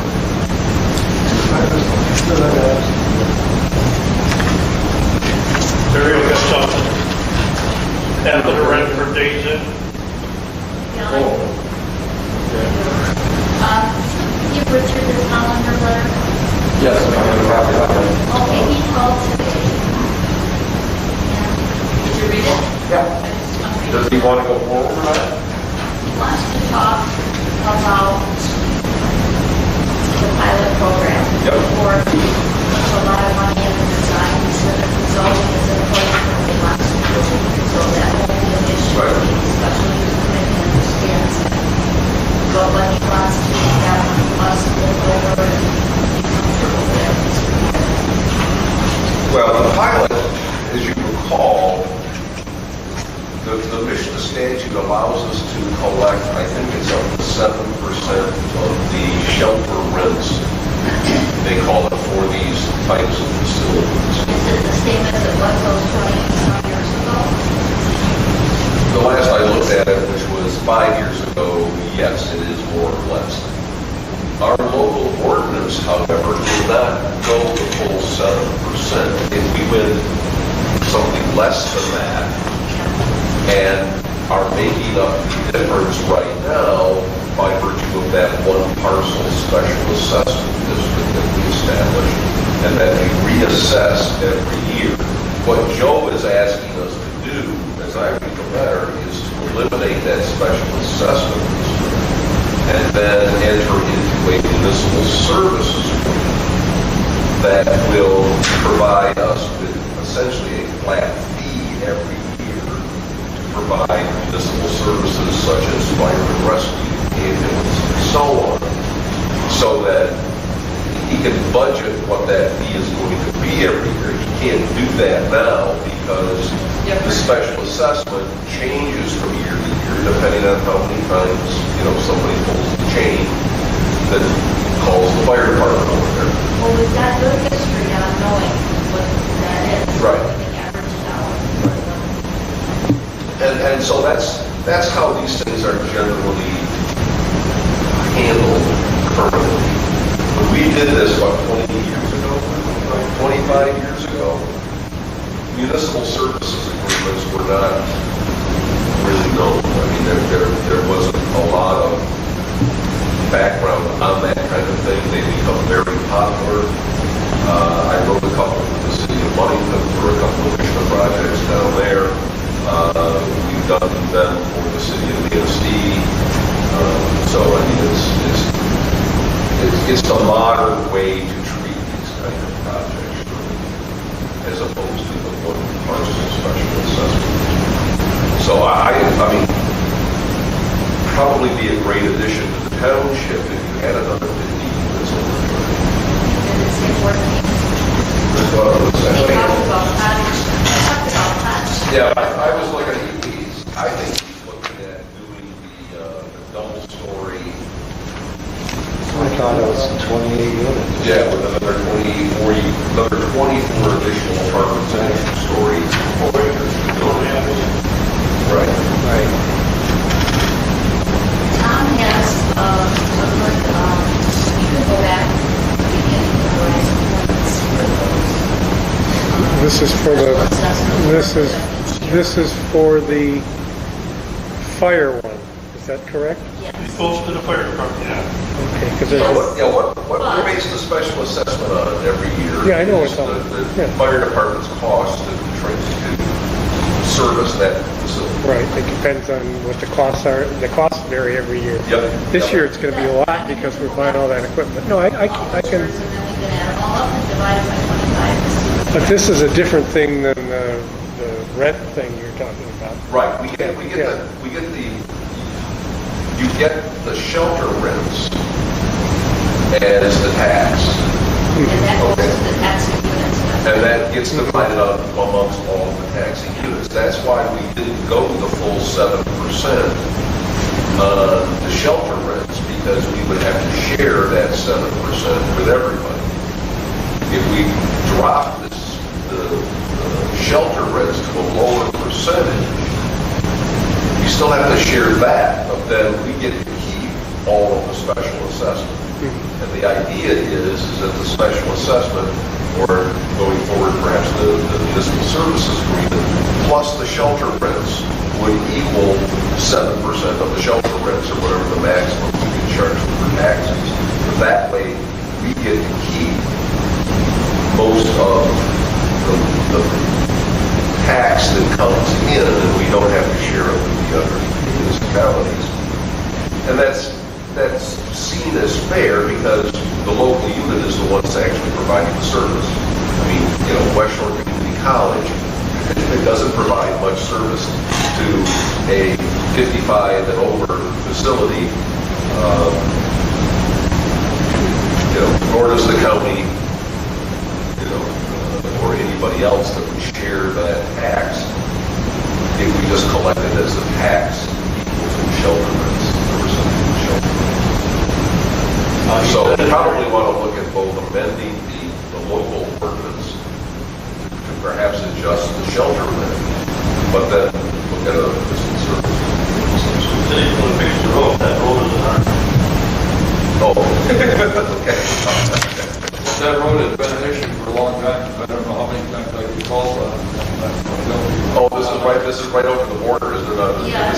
Yeah, and I talked with Roger Zaleski a year and a half or so ago about, let's join forces. Care Center Drive is township, and that needs nothing like curb in front there, which is the city, and get that whole section repaired. There it says. And he did mention in that letter about repairing that. Right. So his thought is to maybe come to the meeting.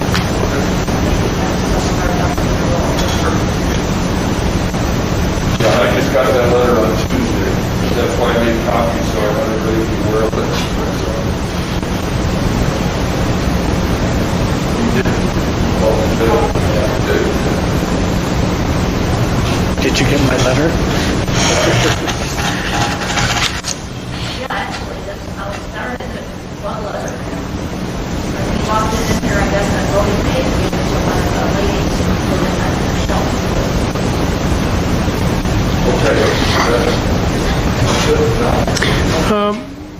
I know a while back you spoke with the 911 board about ponying up for some generator. Has anything come of that? No, Tom, I went to a meeting, and I followed up with a letter or email, I don't recall which, and, yeah, I need to follow up on that. Well, probably a quick way to get the response from them would be start sending them a monthly bill for their electricity use. Well, That damn bill is nothing really. Well, just It's just the idea that it's been there for how many years and they don't even acknowledge that to us.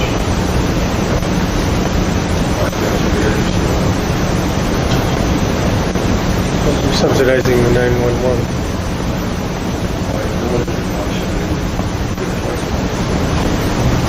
Okay, that was my question. $75 half the rent of the day then for the DDA.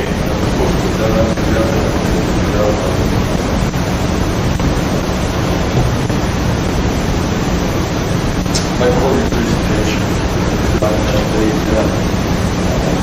there was a charge, $150 to pay in for the use of meeting room there.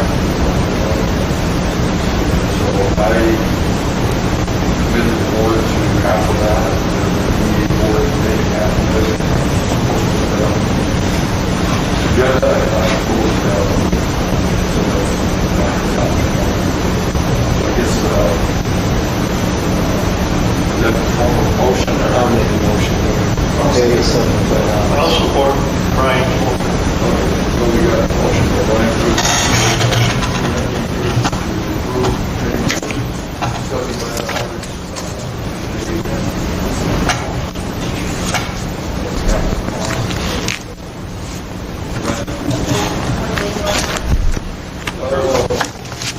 We haven't gotten a bill from Todd yet, but Todd said he couldn't get a bill. So the DDA is paying 75 and Oh, he's gonna send the bill. Okay. All right. No, he's gonna send the bill. I'll wait to pay the bill. anything else? No? Good. Well, you better vote on that. Better vote. Oh, I'm sorry, yeah, you're gonna start paying the $75 all by yourself. Okay. Any discussion on the motion? All in favor of the motion on the floor, please say aye. Motion carries. John, anything else? No. Richard, you got anything?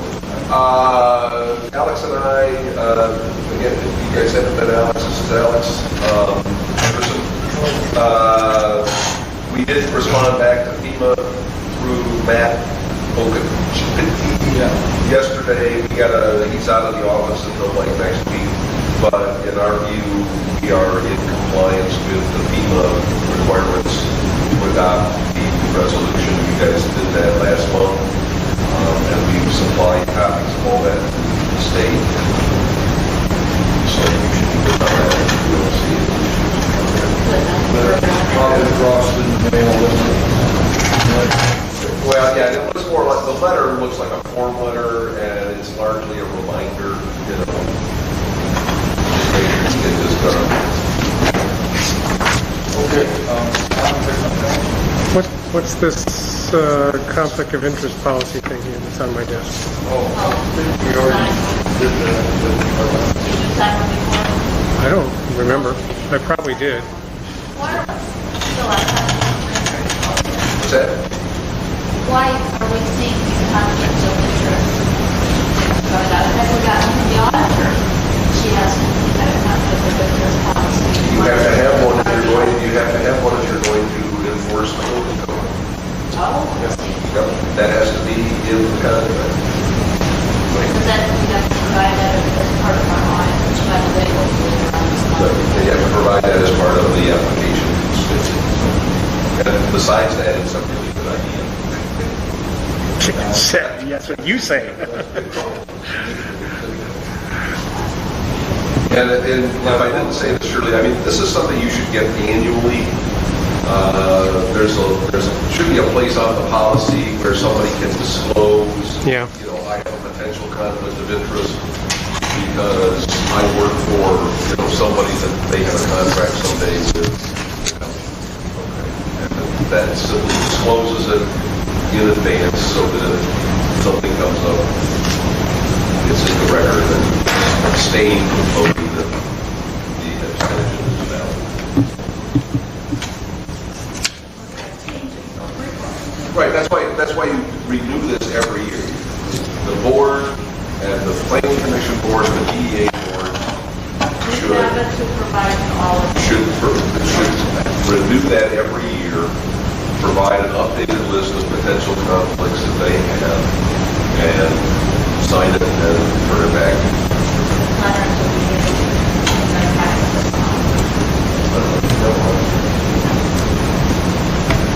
Well, okay, so I know personnel committee all Hardly. just signed it, and I think DEA all signed it. I Building think, and grounds have all signed it. I didn't believe that, someone else signed it. The board signed it. I thought we did. You can check. If not, I'll do it. Yeah, it might have been a DEA. Yeah, you only have to do one. Okay, if there's nothing else, motion to adjourn. Second. By Jinsky, second by Diane. Adjourn, all in favor? Aye.